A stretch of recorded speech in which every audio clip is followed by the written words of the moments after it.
요한 20장 7절부터 12절 말씀입니다. 그 주간의 첫날에 우리가 떡을 떼려 하여 모였더니 바울이 이튿날 떠나고자 하여 그들에게 강론할세 말을 밤중까지 계속하매 우리가 모인 윗다락에 등불을 많이 켰는데 유두고라 하는 청년이 창에 걸터 앉아 있다가 깊이 졸더니 바울이 강론하기를 더 오래 하매 졸음을 이기지 못하여 3층에서 떨어지거늘 일으켜 보니 죽었는지라. 바울이 내려가서 그 위에 엎드려 그 몸을 안고 말하되 떠들지 말라, 생명이 그에게 있다 하고 올라가 떡을 떼어 먹고 오랫동안 곧 날이 새기까지 이야기하고 떠나니라. 사람들이 살아난 청년을 데리고 가서 적지 않게 위로를 받았더라.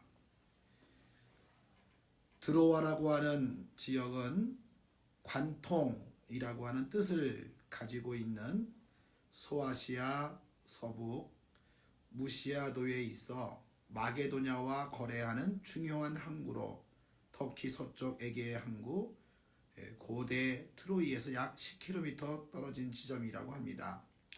트로이의 목마 이야기에 배경되는 지역과 아주 근접한 지역이라고 알려지고 있습니다. 이 트로이와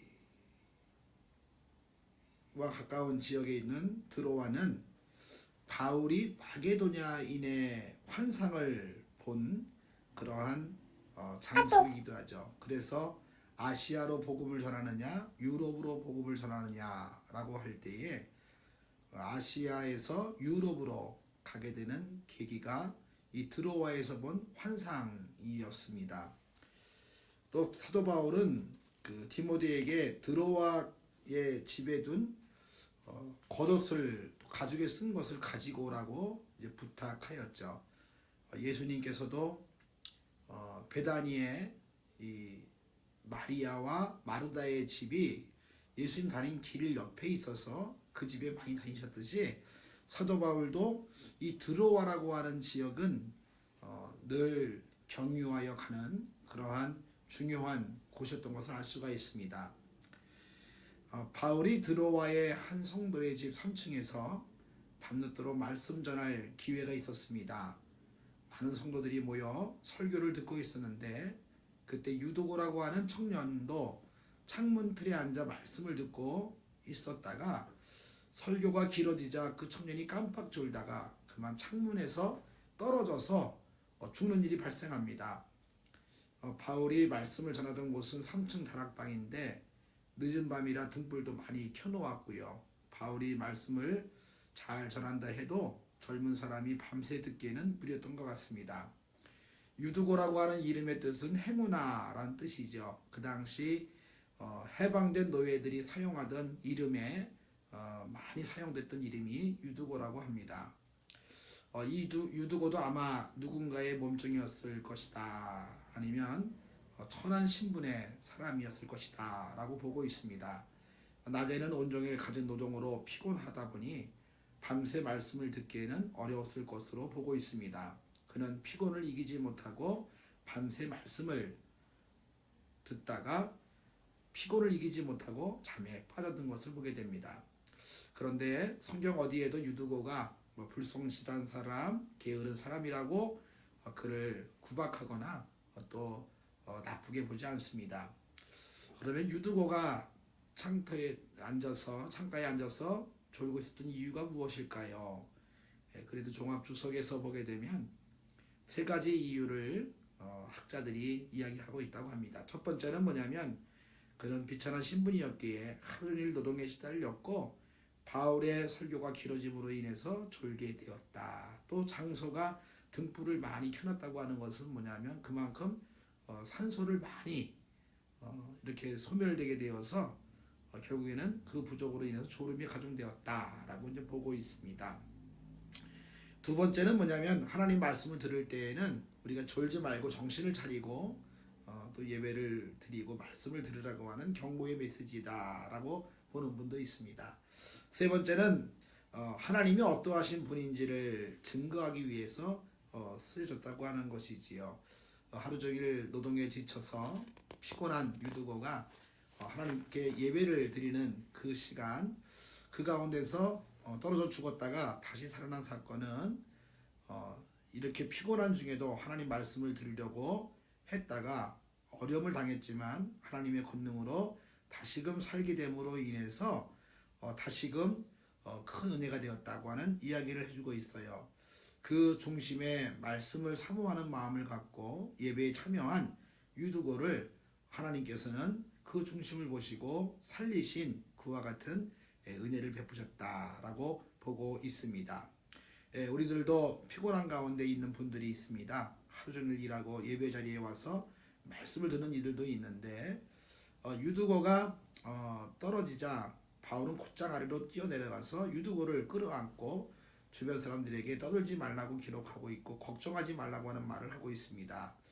유두고의 뜻하지 않은 어려움 속에서 기도하고 그를 위해서 안수하며 고치게 될 때에 죽은 유두고가 다시금 살아나게 되고 많은 사람들에게 적잖은 위로를 주게 되었다라고 말해주고 있습니다.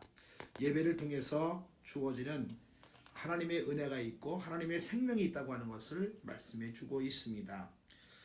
우리들도 이 예배를 통해서 은혜를 잘 받는 것이 굉장히 중요합니다. 예배 때에 은혜를 받지 못하게 되면은 우리의 삶 가운데 많은 어려움이 있어요. 그래서 예배를 통해서 은혜를 받고 말씀을 통해서 은혜 받는 것이 굉장히 중요합니다. 자, 그런데 어떤 분이 재미있게 설교를 은혜스럽게 잘 듣기 위해서 어떻게 해야 될까를 이야기해 줬는데, 첫째는 뭐냐면 메시지의 핵심을 찾으라고 하는 거예요. 성경 본문이 핵심이 무엇인지, 설교자의 말씀이 핵심이 무엇인지를 파악하는 것이 중요합니다. 마치 이 광산에서 우리가 금을 캐는 것과 똑같다고 하는 거예요. 금을 캐기 위해서는 돌을 캐지요. 그리고 또 돌 속에 숨겨진 금을 캐듯이 우리가 메시지의 핵심을 찾는 것이 굉장히 중요합니다.